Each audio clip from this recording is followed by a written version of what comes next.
Welcome to Warriors of the World. Today we'll be exploring the legendary Keshiks, the elite cavalry guards of the Mongol Empire. Subscribe now to join our community and support this project. Now, let's begin. In the vast steppes of Central Asia during the late 12th century, a revolutionary military concept emerged that would become the backbone of the world's largest contiguous empire. The Keshiks, whose name derives from the Mongol word Keshik, meaning favored or blessed ones, were established by Temujin, later known as Genghis Khan, around 1180. These weren't ordinary warriors. The Keshiks represented a radical departure from traditional tribal loyalties that had long divided the Mongol people. As noted by military historian Timothy May, Genghis Khan selected his Keshiks not based on tribal affiliations or noble birth, but on merit, personal loyalty, and demonstrated skill in battle. This meritocratic approach created a force loyal only to the Khan himself, transcending ancient clan rivalries that had plagued the steppes for centuries. The original Keshik numbered around 1,000 warriors, drawn from across the Mongol tribes and even incorporating talented fighters from conquered peoples. These men formed the Khan's personal bodyguard, but their role extended far beyond mere protection. They served as administrators, commanders, and the core of his professional army, becoming the foundation upon which the Mongol Empire would be built. This multifaceted role distinguished them from traditional bodyguard units of other civilizations. Archaeological evidence from the Orkhon Valley suggests that the Keshiks maintained rigorous training camps where warriors perfected their skills in archery, horsemanship, and coordinated maneuvers. Unlike the seasonal warriors of traditional nomadic societies, the Keshiks were full-time professional soldiers, living and training together year-round to achieve unprecedented levels of military effectiveness. Recent excavations have uncovered training grounds with specialized facilities for both mounted and dismounted combat practice. The selection process for the Keshiks was incredibly stringent. Candidates faced tests of strength, endurance, and loyalty. Historical records indicate that potential recruits underwent trials that included surviving in the wilderness, demonstrating exceptional horsemanship, and proving their archery skills by hitting moving targets while riding at full gallop. Only the most exceptional warriors from across the empire were deemed worthy of joining this elite force. Professor Jack Weatherford, renowned Mongol historian, emphasizes that the creation of the Keshiks marked a turning point in steppe warfare. By establishing a permanent, professional force loyal directly to the Khan rather than tribal chiefs, Genghis Khan created an organizational innovation that would enable the rapid expansion of his empire. The organizational structure of the Keshiks was revolutionary for its time, incorporating principles that would later influence military organizations worldwide. Divided into day guards and night guards, the Keshiks operated on a rotation system that ensured constant protection for the Khan. Each unit consisted of approximately 1,000 men, commanded by trusted generals who had proven themselves in battle. This decimal-based organization would become a hallmark of Mongol military efficiency. According to Persian historian Rashid al-Din, the Keshiks were further subdivided into specialized units: Torgud, day guards; Keptal, night guards; and Korchin, archers. This specialization allowed for maximum efficiency in both defensive and offensive operations. Each subunit had specific duties and responsibilities, creating a well-oiled military machine that could respond instantly to any threat. The Torgud patrolled during daylight hours, while the Keptal maintained vigilance through the night, and the Korchin provided specialized archery support. The Keshiks enjoyed privileges unavailable to regular soldiers. They received the best equipment, horses, and rations. They also had the authority to command regular army units when necessary, effectively serving as the officer corps of the Mongol military. This elevated status attracted the finest warriors from across the empire, creating a virtuous cycle of excellence. Archaeological finds have revealed that Keshik equipment was often inlaid with precious metals and crafted by master artisans. Training within the Keshiks was continuous and intense. Warriors practiced mounted archery daily, shooting arrows while galloping at full speed. They learned to sleep in the saddle during long marches and developed techniques to change horses mid-gallop. This level of skill allowed them to cover incredible distances, up to 100 miles per day, while maintaining combat readiness. Physical conditioning included wrestling, swimming in full armor, and endurance training across diverse terrains. The meritocratic nature of the Keshiks created opportunities for social mobility previously unknown in nomadic society. Sons of shepherds could rise to become generals if they proved their worth.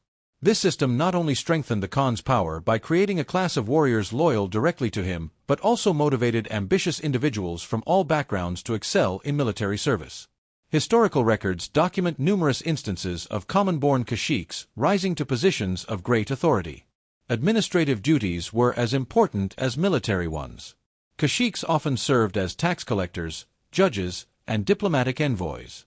This dual role as warriors and administrators made them indispensable to the functioning of the empire.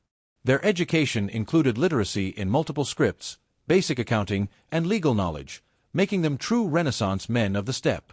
The Keshiks' effectiveness stemmed from their mastery of both traditional nomadic warfare and innovative tactics developed under Genghis Khan's leadership. Each warrior carried a composite bow capable of piercing armor at 200 yards, multiple quivers of arrows with different tips for various purposes, and close combat weapons including sabers and lances. Their equipment was standardized and maintained to the highest quality. Their primary weapon, the Mongol composite bow, was a technological marvel for its time. Constructed from horn, wood, and sinew, these bows had a draw weight of up to 160 pounds, far exceeding that of European bows. The Keshiks could shoot accurately while riding at full speed, a skill that required years of practice to master. Archaeological evidence shows they used different arrow types: armor-piercing points for heavy cavalry, broadheads for unarmored targets, and whistling arrows for signaling. Tactically, the Keshiks pioneered several methods that became hallmarks of Mongol warfare. The feigned retreat, where they would appear to flee before turning to ambush pursuing enemies, was executed with precision that only disciplined, professional troops could achieve. They also perfected the caracole formation, where waves of mounted archers would approach enemy lines, fire, and wheel away, creating continuous pressure without engaging in close combat. This tactic proved devastating against both cavalry and infantry formations. Communication on the battlefield was achieved through a sophisticated system of signals using flags during the day and lanterns at night. This allowed for coordinated movements across vast distances, enabling the Keshiks to execute complex maneuvers that confused and overwhelmed their opponents. Military historian Stephen Turnbull notes that these communication methods were far more advanced than those used by contemporary European armies. Musical instruments like drums and horns supplemented visual signals in poor visibility conditions. The Keshiks also excelled in siege warfare, contrary to the stereotype of nomads being ineffective against fortifications. They incorporated engineers from conquered territories, learning to use siege engines and adapting their tactics to urban warfare. This versatility made them formidable opponents in any terrain or situation. Records show they used sophisticated siege equipment including trebuchets, mangonels, and even early forms of gunpowder weapons obtained from Chinese engineers. Intelligence gathering was another crucial aspect of their operations. Keshiks maintained networks of spies and informants across vast territories. They used merchant caravans as cover for reconnaissance missions and employed local guides to navigate unfamiliar terrain. This intelligence capability allowed them to plan operations with remarkable precision. The Keshiks played a pivotal role in the Mongol conquests that created the largest contiguous empire in history. As the core of Genghis Khan's army, they participated in every major campaign, from the unification of the Mongol tribes to the conquest of the Khwarezmian Empire. Their presence often determined the outcome of battles before they even began, as their reputation for invincibility preceded them. During the invasion of Jin China between 1211 and 1215, the Keshiks demonstrated their versatility by adapting to warfare against fortified cities. They coordinated complex operations involving tens of thousands of troops, maintaining discipline and organization that astounded their enemies. The fall of Beijing in 1215 marked a turning point where the Keshiks proved they could conquer advanced civilizations, not just nomadic peoples. Chinese sources describe their methodical approach to siege warfare and their ability to learn from captured engineers. The campaign against the Khwarezmian Empire showcased the Keshiks' strategic abilities. When Shah Muhammad executed Mongol envoys in 1219, Genghis Khan mobilized his forces for revenge. The Keshiks led the vanguard, covering vast distances through hostile territory and coordinating multiple army corps across thousands of miles. Their ability to maintain supply lines and communication over such distances was unprecedented in medieval warfare. Persian chroniclers noted their logistical efficiency and the speed with which they could strike. Throughout these campaigns, the Keshiks served not only as fighters but as administrators and governors. When new territories were conquered, trusted Keshik commanders were often appointed to govern them, ensuring loyalty to the Khan. This practice helped maintain stability across the expanding empire and prevented rebellions in recently conquered lands. They established standardized administrative systems that incorporated local customs while maintaining imperial control. The psychological impact of the Keshiks on enemy forces cannot be overstated. Their reputation for invincibility preceded them, often causing cities to surrender without resistance. Those who did resist faced the full fury of these elite warriors, who executed complex tactical maneuvers with precision that seemed almost supernatural to their opponents. Contemporary accounts describe the terror that spread among defenders when they learned the Keshiks were approaching. In the Western campaigns that reached Eastern Europe, the Keshiks demonstrated their adaptability once again. They defeated heavily armored European knights using hit-and-run tactics, proving that their methods were effective against any military tradition. The battles of Legnica and Mohi in 1241 showcased their tactical superiority over European armies. Life within the Keshik ranks combined extreme discipline with significant privileges. These warriors lived according to the Yasa, Genghis Khan's legal code, which demanded absolute loyalty and prohibited theft, adultery, and desertion. The punishment for violating these laws was severe, often resulting in execution. This strict discipline ensured that the Keshiks maintained their effectiveness as both warriors and administrators. Daily life revolved around military training and readiness. Warriors rose before dawn for physical conditioning, followed by mounted drills and weapons practice. Afternoons were dedicated to tactical exercises and strategic planning. Even during peacetime, the Keshiks maintained combat readiness, prepared to mobilize at a moment's notice. Written accounts describe how they could break camp and be ready to march within minutes. Despite the harsh discipline, Keshiks enjoyed privileges that set them apart from ordinary soldiers.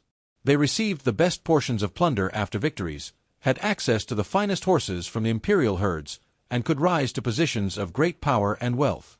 Many Keshik commanders became governors of conquered territories, founding dynasties that ruled for generations. These privileges attracted the most ambitious and talented individuals from across the empire. Family life was carefully regulated. Keshiks could marry, but their families lived in designated areas under the Khan's protection. This arrangement ensured that warriors remained focused on their duties while providing security for their loved ones. Sons of Keshiks often joined the ranks, creating multi-generational loyalty to the Khan.